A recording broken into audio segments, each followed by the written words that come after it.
पतिदेव, सासू माँ और ननद रानी की वजह से हमारे बीच झगड़े बढ़ रहे हैं। ये तुम्हारी शक करने की आदत कब जाएगी? तुम्हें तो हर बात पर ही शक करना है और मेरा समझाना ही बेकार है। मैं क्यों पत्थर से सिर फोड़ रही हूँ? और वंदना दंदनाती हुई कमरे से बाहर निकल गई। बाहर बालकनी में जाकर आंसू बहाने लगी, पर उसके आंसुओं से रितेश पर कोई असर नहीं होता था। आखिर वो भी तो पूरा दिन ऑफिस में काम करके आती है और आते ही घर गृहस्थी संभालती थी। उसके काम करने पर उस पर शक किया जाता था और रोज 100 सवाल दागे जाते थे। आज पार्टी में जाकर क्या आ गई, उस पर शक किए जाने लगा। रितेश अकेले ही नहीं, उसके घर वाले भी वंदना को हर बात के लिए शक के दायरे में खड़ा कर देते थे।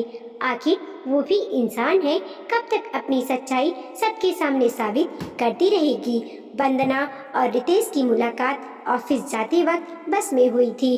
दोनों एक ही ऑफिस में काम करते थे, पर एक दूसरे से बात तक नहीं करते थे। रोज यूं ही मिलते मिलाते एक बार रितेश ने साथ में कॉफी पीने को कहा तो वंदना ने भी हामी भर दी। धीरे धीरे दोस्ती हुई और रिश्ता प्यार में बदल गया। एक दिन रितेश ने बातों ही बातों में शादी का प्रस्ताव रख दिया तो वो हैरान रह गई। उसने सोचकर बताने को कहा, अपने घर वालों से बात की और शर्त रखी कि वो शादी के बाद नौकरी नहीं छोड़ेगी। ये नौकरी उसका अभिमान है। रितेश ने भी अपने घर वालों से बात की और दोनों की रजामंदी से शादी हो गई। रितेश के घर में उसके मम्मी पापा और एक छोटी बहन थी। पापा की तबीयत ठीक नहीं रहती थी, उन्होंने नौकरी छोड़ दी थी तो रितेश अकेले ही घर का खर्च चला रहा था। वंदना के आने से उसे घर के खर्च चलाने में आसानी हो गई थी, लेकिन वंदना पर अब पूरी जिम्मेदारी आ गई थी। उसे ऑफिस जाने से पहले भी काम करके जाना होता था और ऑफिस से आकर भी काम पर लगना होता था। इन सब के कारण वो बहुत थक जाती थी, पर नई नई शादी हुई थी तो वो कुछ बोल भी नहीं पा रही थी। उसकी सास और ननद दोनों उस पर हावी रहते थे। एक दिन वो ऑफिस से घर आई तो उसके हाथ में नया पर्स था।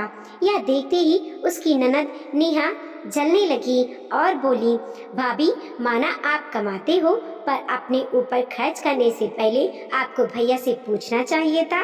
अब सारी कमाई खुद पर ही खर्च कर दोगी तो घर वालों का क्या होगा? मम्मी को आपसे कितनी उम्मीदें थी। अपनी बेटी नेहा की आवाज सुनकर भारती जी बाहर आईं। वंदना के हाथ में पर्स देखकर बौखला गईं।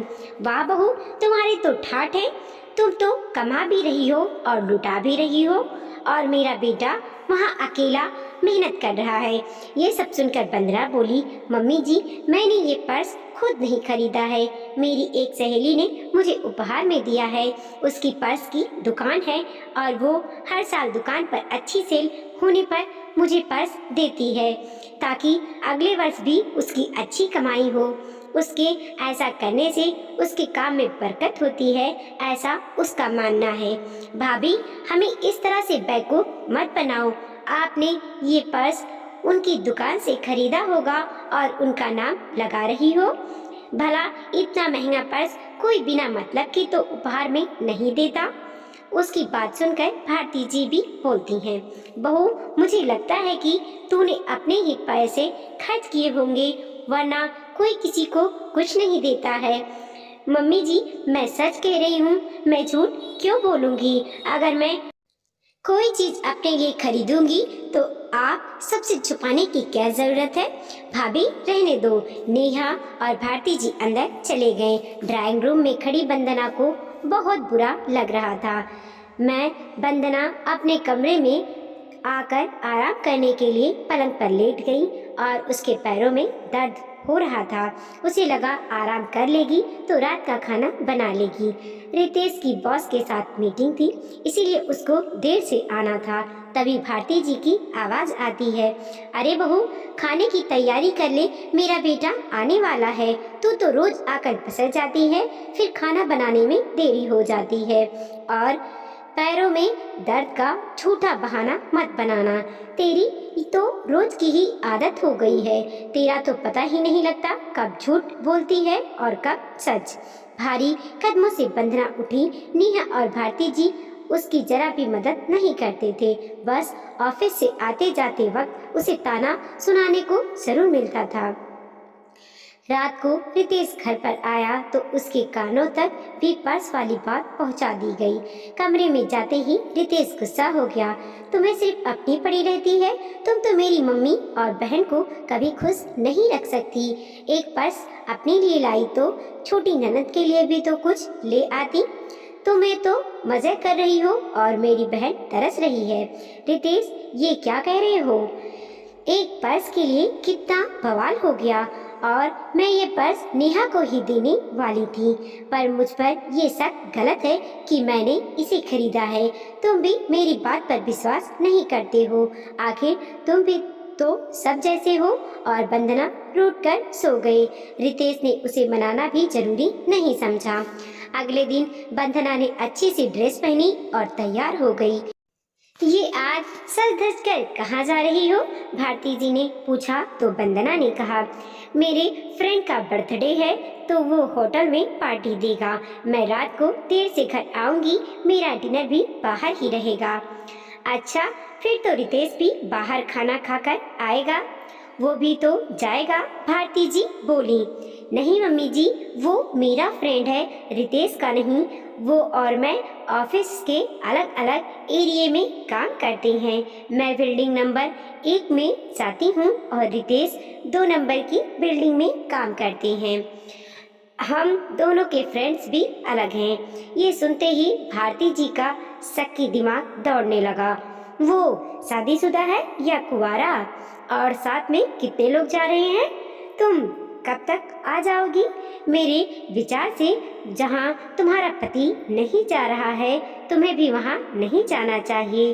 कल को कोई ऊंच नीच हो गई तो लोग और रिश्तेदार क्या कहेंगे? समाज में हमारी बदनामी हो जाएगी। ये सुनते ही वंदना का दिमाग चकरा गया। मम्मी जी, आप ये क्या सोच रही हैं? क्यों इतना शक कर रही हैं?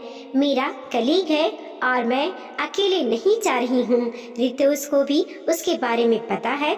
और वंदना चली गई। उस दिन रितेश शाम को जल्दी घर आ गया था। उसका फोन नहीं लग रहा था तो वंदना ने उसे मैसेज कर दिया और वो पार्टी के लिए निकल गई थी। घर पर आकर रितेश भी गुस्सा हो रहा था। आखिर अपने आप को क्या समझती है? हमारी इज्जत की तो जरा भी परवाह नहीं है।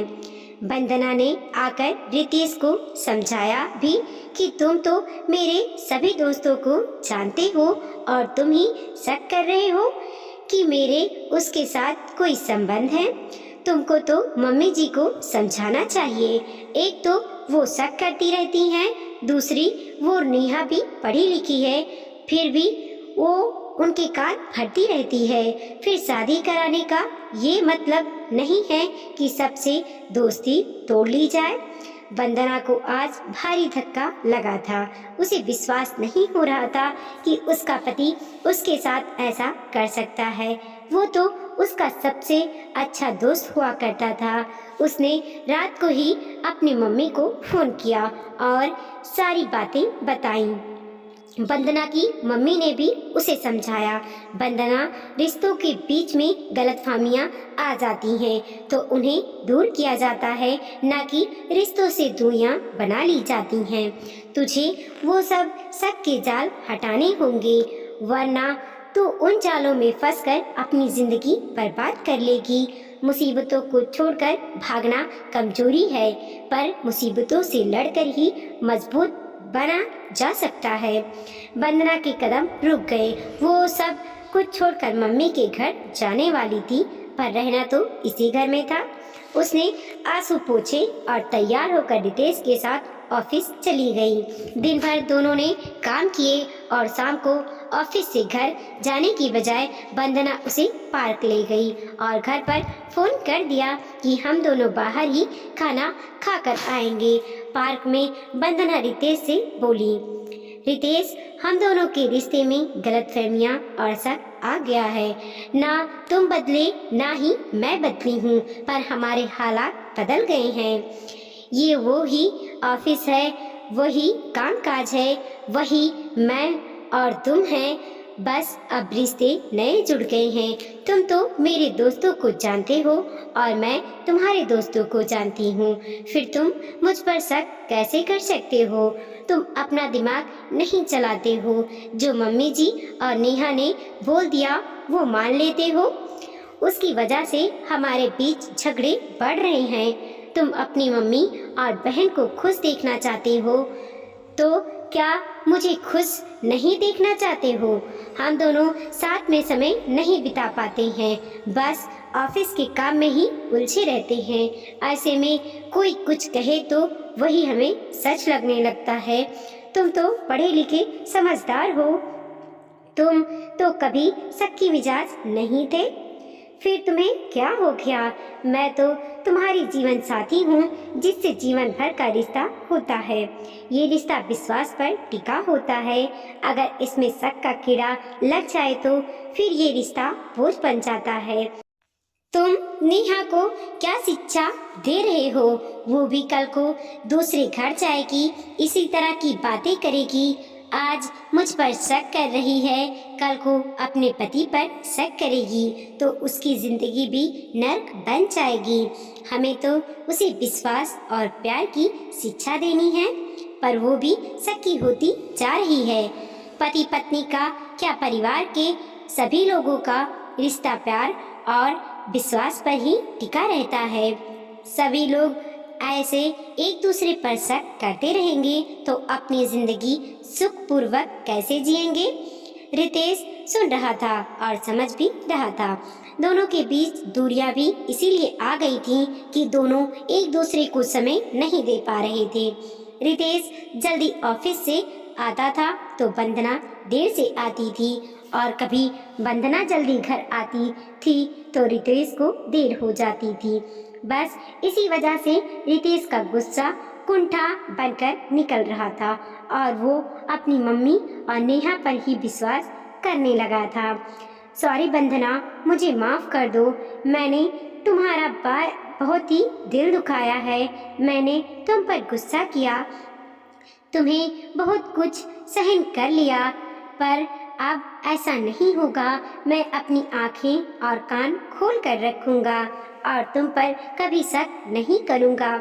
एक दूसरे से बात करने पर ही शक के बादल हटते हैं और दोनों ने एक दूसरे के साथ समय व्यतीत किया और सारे शिकवे गिले दूर करके घर चले गए। घर पहुँचते ही भारती जी चिल्ला कर बोली, आ गए दोनों ऐस करके खा पी कर, और हम दोनों यहाँ भूखे मर रहे हैं। तेरी पत्नी को तो हमारी फिक्र ही नहीं है। मम्मी, क्या आपको अपनी और नेहा की फिक्र है? आप दोनों ही थी, हम रसोई में ताला लगाकर तो नहीं गए थे। आप दोनों खाना बनाकर खा सकती थी। तभी नेहा बोली, मम्मी भैया भाभी जरूर फिल्म देखने गए होंगे और हमें नहीं बताया। हम भी चले जाते तो इनका खर्चा हो जाता। बाहर होटल में खाने के पैसे अलग लगते। ये सब भाभी की चाल बाजियां हैं और इनके बहकावे में आकर अब भैया भी हमसे झूठ बोल रहे हैं।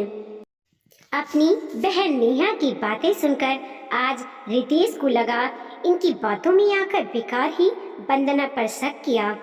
उसकी मम्मी और नेहा दोनों शक्की मिजाज हैं और दोनों को पहले वंदना पर विश्वास नहीं था और ये अब मुझ पर भी शक करने लगी है। नेहा तू चुप हो जा, क्या अनाप शनाप बकबक किए जा रही है? हम लोग पार्क गए थे, वहीं पर बैठकर बातें कर रहे थे। अगर ये बात वंदना तुम्हें बताती तो तुम शक करते, पर तूने तो शक के घेरे में मुझे भी ले लिया है। हद करती है, पढ़ी लिखी होकर ऐसी बातें करती है। अपना दिमाग सही जगह इस्तेमाल कर। इस तरह का व्यवहार रहेगा तो तू अपने ससुराल में कभी खुश नहीं रहेगी। जिंदगी प्यार और विश्वास से चलती है, उसमें शक का दिमाग लग जाए तो जीवन बोझिल हो जाता है।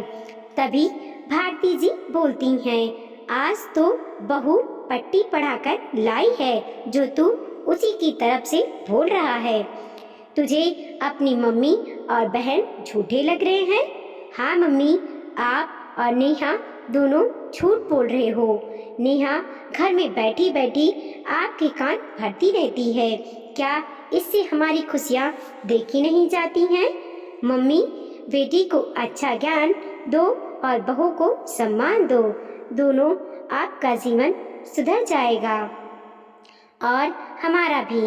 आप दोनों अपना व्यवहार बदलो, नहीं तो हम ज़्यादा दिन तक साथ में नहीं रह पाएंगे। अपने बेटे के मुंह से ये सब बातें सुनकर भारती जी चुप हो गईं।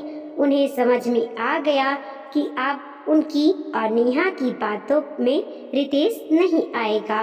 और वंदना खुश थी, उसने मम्मी की शिक्षा से अपना जीवन फिर से संभाल लिया। दोस्तों, जीवन में प्यार और विश्वास हो तो वो सुंदर बन जाता है, लेकिन शक आ जाए तो नर बनते देर नहीं लगती। वीडियो को लाइक कीजिए, कमेंट कीजिए और अपने दोस्तों के साथ जरूर शेयर कीजिए। चैनल पे नए हैं प्लीज़ सब्सक्राइब कीजिए और देखते रहिए मोटिवेशनल स्टोरी।